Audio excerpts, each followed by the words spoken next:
penetrate. Halo teman-teman semua, jumpa lagi dengan Keke di sini. Kali ini kita akan bahas sebuah film yang berjudul Hercules yang dirilis pada tahun 2014. Who are you? Now, tell me. Remember the man that you are. Sekitar 3 abad sebelum Masehi, lahirlah seorang bayi yang merupakan keturunan dari dewa Zeus dari ibunya Oxmini yang merupakan seorang manusia biasa. Namun ini adalah sugar baby bagi Zeus. Sedangkan istri sahnya bernama Dewi Hera yang sangat murka dengan kelahiran si anak yang tak diharapkan. Bahkan Hera mengirimkan hadiah berupa 2 ular berbisa yang muncul dari patungnya sendiri untuk membunuh anak itu. Namun dengan mengejutkan, si anak mampu melumpuhkan kedua ular itu. Anak setengah dewa ini kemudian diberi nama Hercules. Hera is the patron goddess of Thrace. Saat Hercules sudah dewasa, para dewa memberikannya 12 tugas berbahaya. Jika ke-12 tugas itu mampu dilewati, maka Hera akan membiarkan Hercules hidup dalam damai. Mulai dari melawan singa Nemera yang kulitnya kebal senjata, babi hutan raksasa yang kalau curi uang jumlahnya nggak main-main, sampai Hydra, sang naga berkepala 9.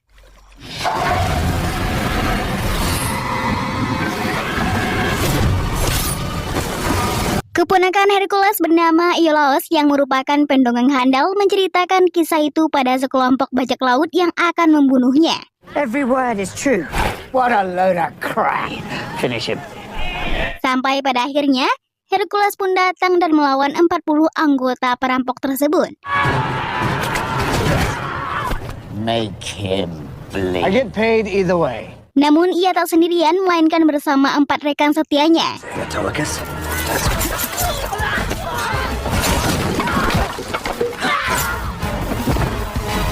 Hercules dan rekan-rekannya dibayar oleh raja dengan 2 keping emas per kepala perompak.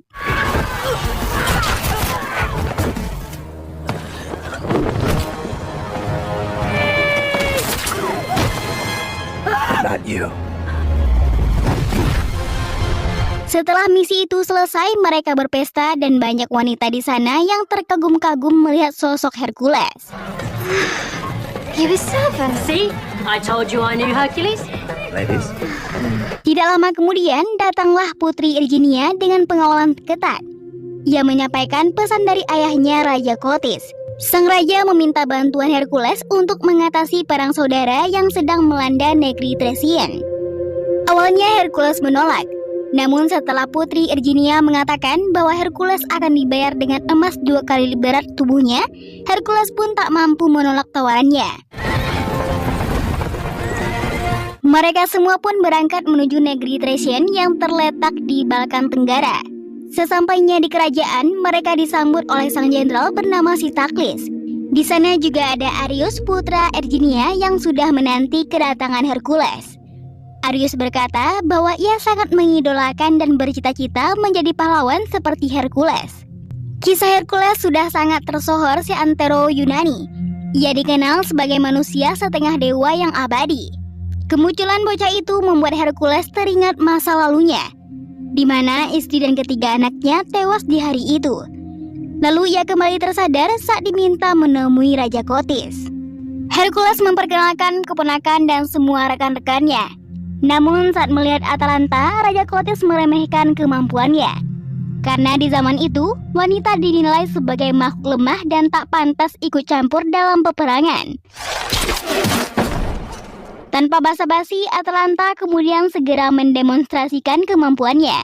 It takes every one of us to resist Rhesus. Raja Kotis kemudian menceritakan bagaimana perang saudara itu menyengsarakan rakyatnya. Perang itu dimulai oleh Rhesus yang dulunya adalah panglima kerajaannya. Konon Rhesus adalah seorang penyihir yang memiliki pasukan manusia setengah kuda atau Centaurus. Rumor mengatakan bahwa Rhesus hanya bisa dibunuh oleh dewa atau keturunannya. Itulah kenapa Raja Kotis sampai repot-repot mengirim putrinya untuk meminta bantuan Hercules. Raja Kotis sebenarnya tidak terlalu peduli apakah legenda kisah Hercules benar atau tidak. Yang pasti sosok Hercules sudah dipercaya sebagai pahlawan. Membuat sang raja berharap pasukannya menjadi lebih semangat karena Hercules ada di pihak mereka.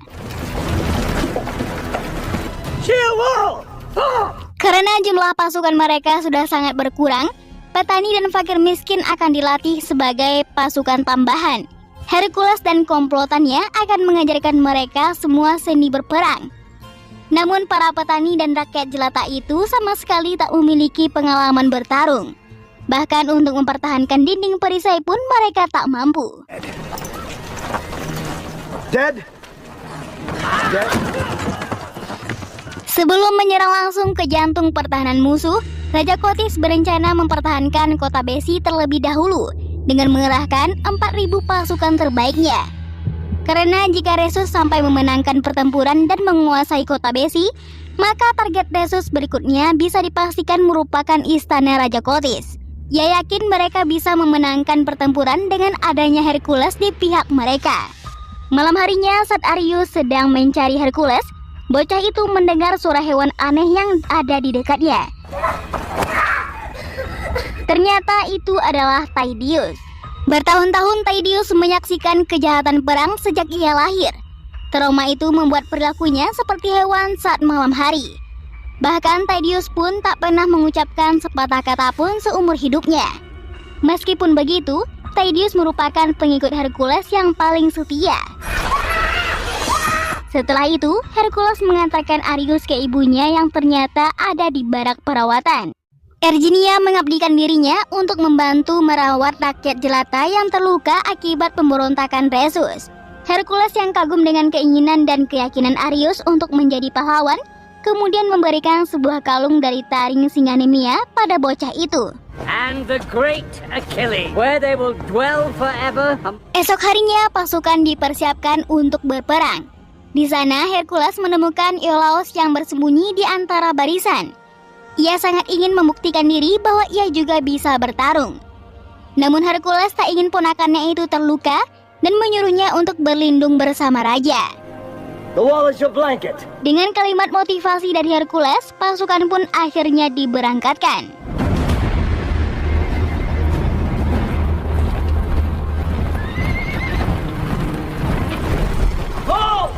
Setelah menempuh perjalanan cukup jauh, sampailah mereka di kota Besi. Namun mereka terlambat, rumah-rumah sudah dibakar. Kepala warga dijadikan souvenir penyambut kedatangan tamu. Mereka mencoba memeriksa area sekitar, di mana sudah banyak mayat bergelimpangan, termasuk pasukan-pasukan elit dari kota Besi. And some of these bodies are fresh. His head is rotting. Namun tiba-tiba pasukan elit yang bergelimpangan di sekitar mereka kembali bangkit. Ternyata mereka semua sudah masuk ke dalam perangkap. Hercules memerintahkan para pasukan membentuk formasi persegi untuk melindungi Raja Kotis.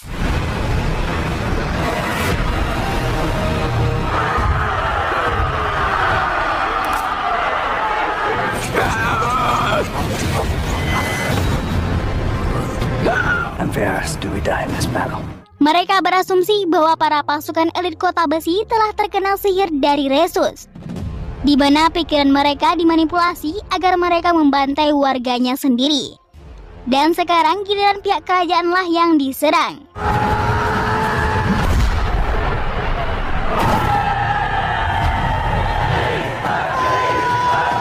Peperangan pun berkecamuk dengan Hercules sebagai garda terdepan.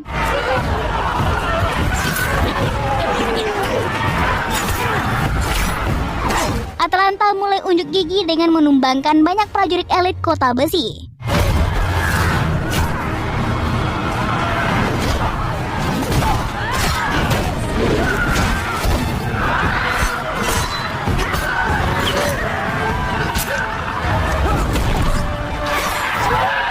Mereka berlima memiliki senjata berbeda dengan skill bertarung yang mengagumkan. Atalanta bertugas sebagai penembak jarak jauh dengan panahnya. Autolycus adalah petarung jarak dekat dengan pisaunya. Amphiaraus sang peramal menggunakan tombak dua sisi yang secara teknis dapat membunuh beberapa prajurit sekaligus. Tydeus dengan lincah membantai musuh menggunakan dua kapaknya. Sedangkan Hercules terus menggila menggunakan gada besi dengan kekuatan dan stamina yang luar biasa. Namun jumlah musuh terlalu banyak. Dinding perisai berhasil dijebol dan nyawa Raja Kotis mulai terancam. Hercules dan yang lainnya pun langsung membantu dengan kereta kuda yang sudah dimodifikasi dengan bilah tajam di kedua sisinya. Akhirnya pasukan-pasukan kota Besi yang tersisa kabur ke dalam hutan. Terlihat Resus ternyata sejak tadi memantau pertempuran dari kejauhan. Untuk sementara waktu, pihak kerajaan unggul dalam peperangan ini. Namun perang yang baru saja terjadi telah memakan total korban setengah dari pasukan mereka. Tak lama kemudian tim medis mulai berdatangan. Virginia langsung merawat luka tusukan di badan Hercules. Ternyata Hercules bukanlah manusia abadi seperti yang diceritakan legenda. Wanita itu kemudian menanyakan, apakah Hercules memiliki anak dan istri? Hercules pun mendadak termenung, tak menanggapi pertanyaan Virginia. Akibat efek samping obat yang diminumnya, Hercules pun tertidur. Bahkan di dalam mimpi masa lalu kembali menghantuinya. Ia kembali ke hari di mana ketiga anak dan istrinya telah tewas, di mana Raja Eurystheus menganggapnya yang telah membunuh keluarganya sendiri. Ia tidak dihukum mati, melainkan dibiarkan tetap hidup dan diusir selamanya dari Athena. Akibat mimpi buruk itu, seketika Hercules terbangun dan keluar dari tendanya. Ia berjalan melewati tumpukan mayat, di mana di sana ia juga melihat mayat istri dan ketiga anaknya. Cerberus serigala berkepala 3 juga ada di sana memakan mayat anaknya. Ternyata Hercules tengah berhalusinasi, di mana Tydeus datang untuk menyadarkannya. Amphiaraus mengetahui jika Hercules kembali memimpikan Cerberus. Amphiaraus berkata, jika Hercules ingin mendapatkan kedamaian, maka ia harus melawan monster yang terus menghantuinya tersebut. Man cannot escape his fate. Setelah itu, Virginia menghampiri Tydeus, Atalanta, Autolycus, dan juga Iolaus yang tengah duduk bersama. Virginia telah mengetahui Hercules yang membunuh keluarganya sendiri. Ia bertanya kebenaran berita itu pada mereka. Namun tak ada satupun dari mereka yang mengetahui pasti kebenarannya. Karena saat keluarganya meninggal, Hercules tidak mengingat apapun yang terjadi. Dan saat tersadar, tangan Hercules sudah berlumur darah keluarganya sendiri. Kemudian sebuah fakta baru terungkap, bahwa yang memberikan 12 tugas itu bukanlah Dewi Hera, melainkan Raja Eurystheus. Hari demi hari rumor betapa kuatnya Hercules semakin tersebar. Mereka pun menambahkan bumbu jika Hercules adalah putra Zeus. Hal itu diperkuat oleh Iolaus, si pendongeng handal yang menggembar-gemborkan cerita tersebut untuk menakuti musuh mereka. Ia mengatakan, meskipun Hercules pejuang yang tangguh, tapi ia selalu tersiksa akibat kematian keluarganya. Entah Hercules yang membunuh keluarganya atau bukan, itu tetap menjadi sebuah tanda tanya. The blood rage. As steel is hewn into... Latihan pun dimulai. Para pasukan dilatih dari cara bertarung menggunakan tombak, pedang, panah, hingga membentuk formasi yang lebih kokoh.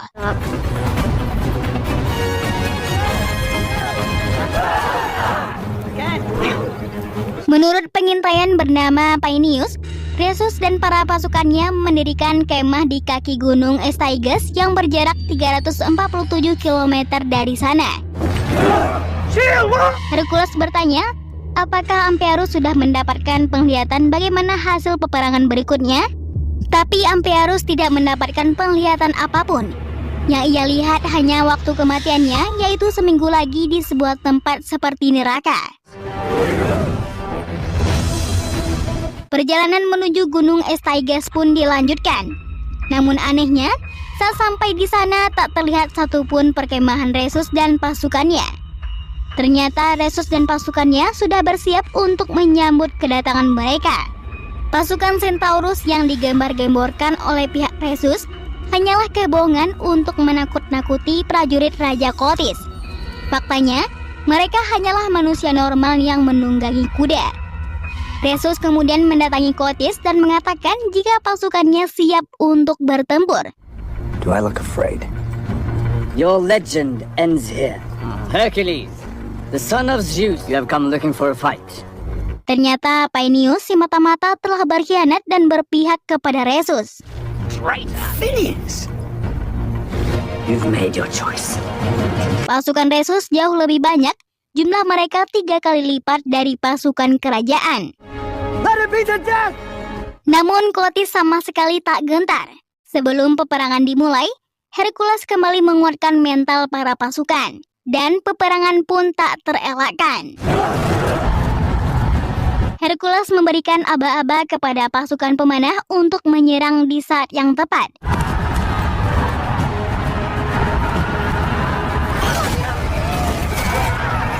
Karena pasukan musuh semakin mendekat, giliran Hercules dan kawan-kawannya yang akan menghadang.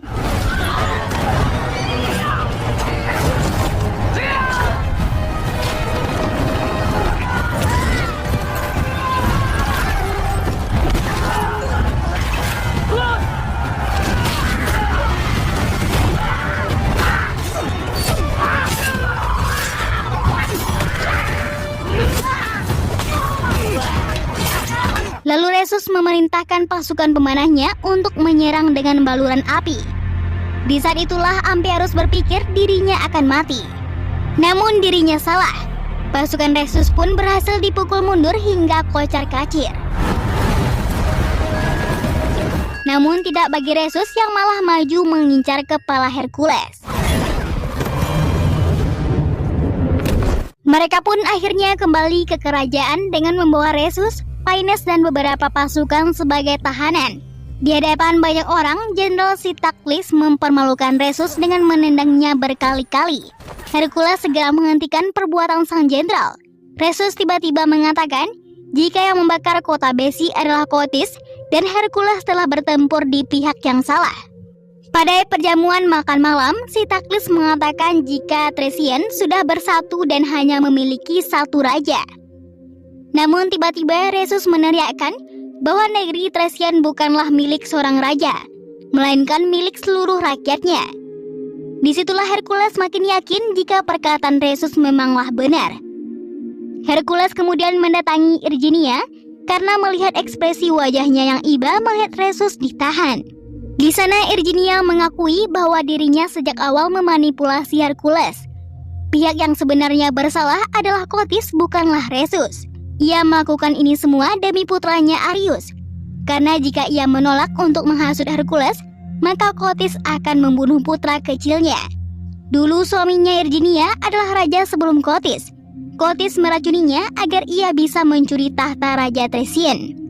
Semenjak itu Resus berusaha melawan balik sampai akhirnya perang saudara pun pecah. Irginia memohon pada Hercules untuk membawa dan mengasuh putranya agar bocah itu aman. Karena Arius adalah calon raja dan suatu saat nanti akan menyembuhkan kerajaan itu. Tiba-tiba Sitaklis datang meminta Hercules menemui raja. Dengan penuh amarah, Hercules langsung mencecar Raja Kotis. You want to conquerors, not heroes. Benar saja, Raja Kotis mengakui tindakan busuknya, bahwa sejak dulu ia menginginkan tahta. Dan kini berkat Hercules, ia berhasil menumpas pemberontak dan mengukuhkan posisinya sebagai Raja Thracian yang baru. Kotis semakin berani menantang Hercules. Kini ia memiliki bala tentara yang tangguh, dan tentaranya akan melatih ribuan prajurit lainnya untuk menciptakan pasukan yang lebih besar lagi. Kotis berkata, akan jauh lebih baik jika Hercules tetap memimpin pasukan Thracian. Hercules jelas menolak. Ia tidak sudi melayani Raja tirani seperti Kotis. Sesuai janji, Hercules tetap dibayar emas. Namun mereka diusir dari sana.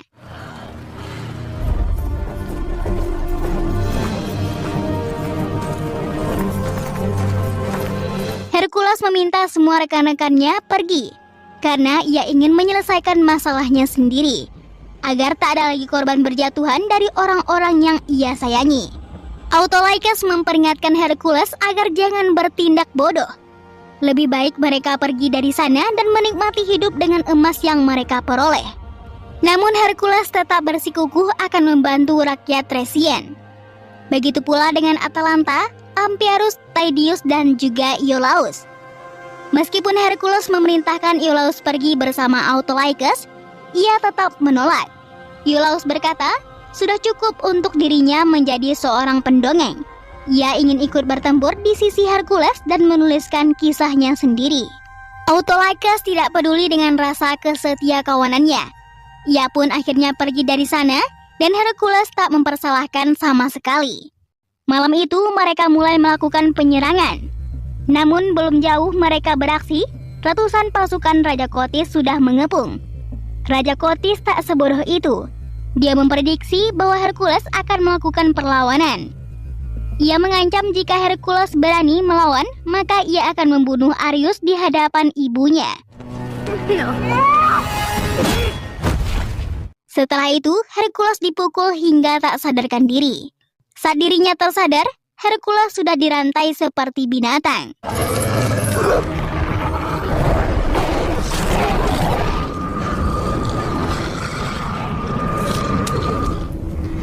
Dari kegelapan, Raja Eurystheus muncul membawa 3 serigala peliharaannya. Ternyata kerajaan Athena dan Thracian sekarang menjalin aliansi untuk menguasai seluruh Yunani. Di momen itulah Hercules mulai mengingat tragedi yang menimpa anak-anak dan istrinya, di mana ternyata saat itu ia dibius oleh Eurystheus dan keluarganya dibunuh oleh ketiga serigala peliharaannya tersebut. Eurystheus mengakui bahwa dirinya lah yang telah membunuh keluarga Hercules. Semua itu ia lakukan demi menghancurkan reputasi Hercules, karena terlalu dipuja-puja sebagai pahlawan bahkan dewa bagi rakyat Athena. Eurystheus merasa posisinya sebagai raja telah terancam karena rakyatnya lebih mengeluhkan nama Hercules ketimbang dirinya. Maka dari itu, Hercules difitnah telah membunuh keluarganya sendiri dan dibiarkan menjalani sisa hidupnya untuk menderita karena rasa bersalah. Setelah itu mereka semua akan dibunuh dimulai dari anak Raja Kotis sendiri, yaitu Putri Irginia. Di saat Irginia menjelang dieksekusi, Amphiaraus terus membangkitkan dan mendoktrin Hercules bahwa ia adalah pahlawan legenda sejati. Remember the man that you are. Setelah Hercules berhasil melepaskan diri, mereka semua pun dikurung di dalam sana. 3 serigala pun langsung menyerang. Sambil berdarah-darah, Hercules bertarung melawan ketiga serigala ganas itu.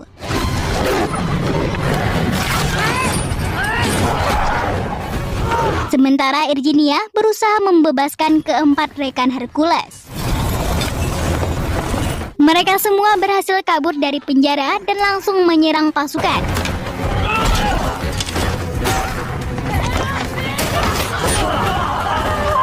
Hercules kemudian mengejar Eurystheus dan langsung membunuhnya. No, stop. Namun tiba-tiba dari belakang Jenderal Sictacles datang berniat membunuh Hercules.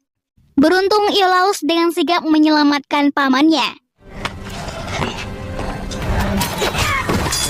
Saat mereka keluar untuk mengejar Kotis yang membawa Arius, di luar sudah ada ribuan pasukan Thracian mengepung dan siap menyerang mereka. Kotis memaksa Hercules untuk mengakui kekalahannya dan menyembah kepadanya. Jika Hercules menolak, maka Arius akan dibunuh. Kemudian seluruh pasukan akan menyerang mereka.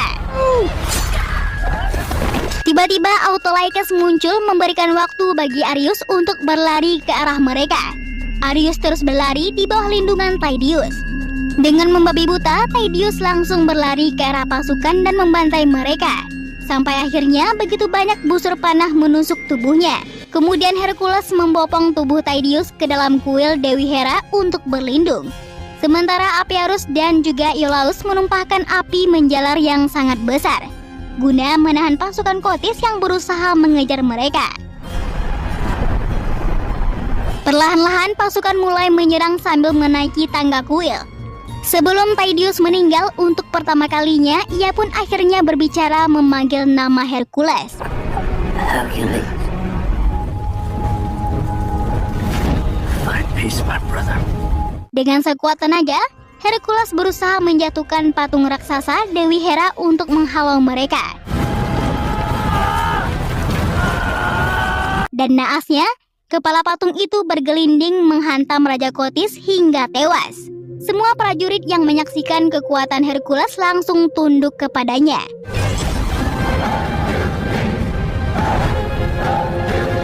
Karena Kotis sudah tewas, kini Arius menjadi raja yang sah.